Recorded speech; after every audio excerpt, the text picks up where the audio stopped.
Welcome to సంప studios. తెలంగాణలో Teenmar Mallanna episode ఒకటి నడుస్తున్న నేపథ్యాన్ని చూస్తున్నాం. అంతేకాకుండా వర్గీకరణ అంశంలో మందకృష్ణ మాదిగ వ్యవహార శైలిని కూడా మనం చూస్తున్నాం. అతను కార్యక్రమం కూడా తీసుకోవడం జరిగింది. అంతేకాకుండా రాష్ట్రంలో కాంగ్రెస్ పార్టీ కావచ్చు, అటు బీఆర్ఎస్ పార్టీ కావచ్చు, ఇటు బీజేపీ కావచ్చు, ఈ పరిణామాలు ఇటీవల కాలంలో ఎమ్మెల్సీ ఎన్నికలు కూడా జరిగిన నేపథ్యాన్ని చూస్తాం. కాబట్టి వీటన్నింటి పరిణామాలను చూస్తే ఏ విధంగా ఉంది దానిపైన మాట్లాడేందుకు కాంగ్రెస్ పార్టీ నాయకుడు సతీష్ మాదిగ మనతో పాటున్నారు. వారితో మాట్లాడదాం. నమస్తే. నమస్తే. తీన్మార్ మల్లన్నను కాంగ్రెస్ పార్టీ సస్పెండ్ చేయడం కరెక్టా కాదా?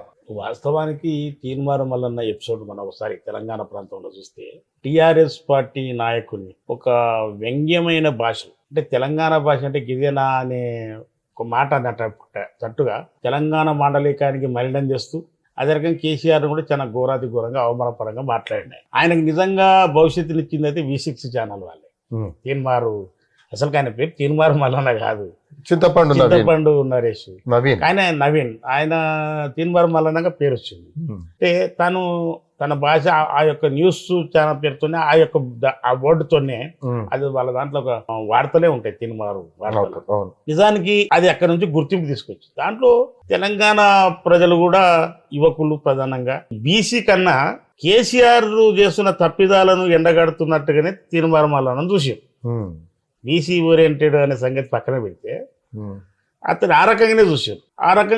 గతంలో ఆ రకంగానే అతను చూడడము, ఎమ్మెల్సీ ఎన్నికలలో కోదండరామ్ గారు నిలబడ్డప్పుడు అందులో ఆయన ఓడిపోవడము ఏదైతే జరిగిందో, ఆ తర్వాత అన్న ఎలక్షన్స్ లలో కూడా ఆయన గెలిచిన తర్వాత బీసీ కార్డు వాడుతుండే, కానీ గెలవక ముందు బీసీ కార్డు వాడలే. ఇప్పుడు కాంగ్రెస్ పార్టీ మద్దతు ఉంది కనుకనే అతడు ఎమ్మెల్సీ గెలిచింది. అప్పుడు కాంగ్రెస్ పార్టీ కూడా అధికారంలో ఉంది. కానీ ఆయన నోరు కొంత ఎక్కువ చేస్తుంటే కనపడుతుంది. ఎందుకొరకంటే అది మంచిది కాదు. ఇప్పుడు నీవు అనుకున్నంతగా బీసీలే కానీ ఎస్సీలే కానీ ఎంత పెద్ద రాజకీయ చైతన్యం రాలే.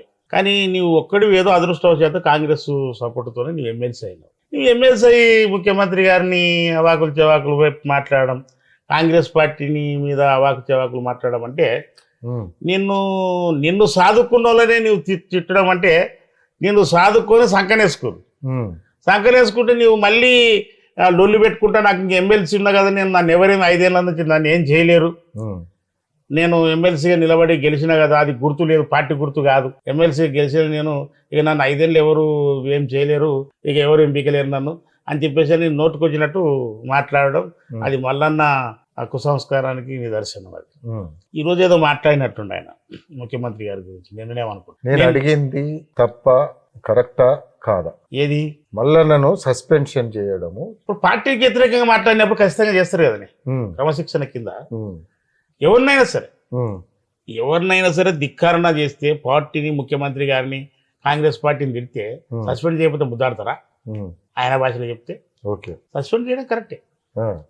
సస్పెండ్ చేయడం కరెక్టే. ఎందుకొరకు అంత ముందుకు మాట్లాడిన వాళ్ళని ఎందుకు సస్పెండ్ చేయలేదు? అంటే తను ముఖ్యమంత్రి చిన్నారెడ్డి ఇప్పుడు అదే క్రమశిక్షణ సంఘం చైర్మన్ గా ఉన్న చిన్నారెడ్డి కూడా అప్పుడు రేవంత్ రెడ్డి పైన టికెట్లు అమ్ముకుంటాడు అని చెప్పేసి కూడా ఆరోపణ చేయడం జరిగింది. కోమటిరెడ్డి వెంకటరెడ్డి కావచ్చు, కోమటిరెడ్డి రాజగోపాల్ రెడ్డి కావచ్చు, బహాటంగా డబ్బులు ఇచ్చి పిసిసి ప్రెసిడెంట్ తెచ్చుకున్నాడు అని చెప్పేసి అన్నారు. వాళ్ళకి ఎందుకు షోకాజ్ నోటీస్ ఇవ్వలేదు? జగ్గారెడ్డి కూడా ఆరోపించిన సందర్భం. అంటే వాళ్లకు లేనిది మల్లన్నకే వచ్చిందా అనే ప్రశ్న అయితే వస్తున్నది. నేనేమంటున్నా, ఇప్పుడు మన కోమటిరెడ్డి రాజగోపాల్ రెడ్డి గారే కానీ, అదే రకంగా జగ్గారెడ్డి గారే కానీ, అదే రకంగా చిన్నారెడ్డి గారే కానీ, వాళ్ళు తమకు టికెట్లు రాలేదని ఆందోళనలా మాట్లాడిండాలి అంతే. కాంగ్రెస్ పార్టీకి వ్యతిరేకంగా మాట్లాడేవాళ్ళు. అర్థమైందా? ఇప్పుడు నాయకుల గురించి అని ఉండొచ్చు, ఈరోజు అది అయిపోయింది, మళ్ళీ వాళ్ళు కలిసిపోయారు, వాళ్ళు క్షమాపణ చెప్పుకున్నారు, పార్టీతోనే కలిసిపోయారు, అందరు కలుసుకొని అధికారంలోకి తెచ్చుకోరు. దాంట్లో తీర్మానం మల్లన్న చేసింది ఏంటంటే, ఇప్పుడు అధికారం పార్టీ ఉన్నది, సేమ్ టైం ఎమ్మెల్సీగా గెలిచిన తర్వాత తను నోటుకొచ్చినట్టు మాట్లాడుతుండు, కాంగ్రెస్ పార్టీని మాట్లాడుతుండు, ప్లస్ ముఖ్యమంత్రి గారిని మాట్లాడుతుండు. ఇప్పుడు షోకాజ్ నోటిస్తే దానికి సమాధానం చెప్పాలి. సమాధానం చెప్పకుండా ఇచ్చిన వాళ్ళని కూడా తిట్టడం అంటే అది క్రమశిక్షణ చర్య కింద అతను suspend is not a punishment. Suspend is not a punishment. నీ యొక్క వైఖరి మారి నీ మంచిగా తను మన తలిస్తే తిరిగి తీసుకోవచ్చు కూడా. సస్పెండ్ అనేది పనిష్మెంట్ కాదు కదా, పూర్తిగా బహిష్కరణ చేసినట్టు కాదు కదా, రివోక్ చేయొచ్చు. రివోక్ అంతే కదా, అంతే. అంతే. కానీ తను సత్ప్రవర్తనతోన మార్చుకొని కాంగ్రెస్ పార్టీలోకి రావచ్చు. ఏమన్నా కాంగ్రెస్ పార్టీకి నష్టం కాదా ఇది? అంటే నష్టము మీనింగ్ అంటే తను మాట్లాడిన దానికి ప్రజలు కూడా గమనిస్తారు కదా, తను ఏం మాట్లాడుతుండ అనేది ప్రజలు గమనిస్తారు కదా. ఇప్పుడు బీసీలను ఎవరు అవమానపరుస్తారు? కాంగ్రెస్ పార్టీ అవమానపరుస్తుందా? ఏం అవమానపరచలేదు.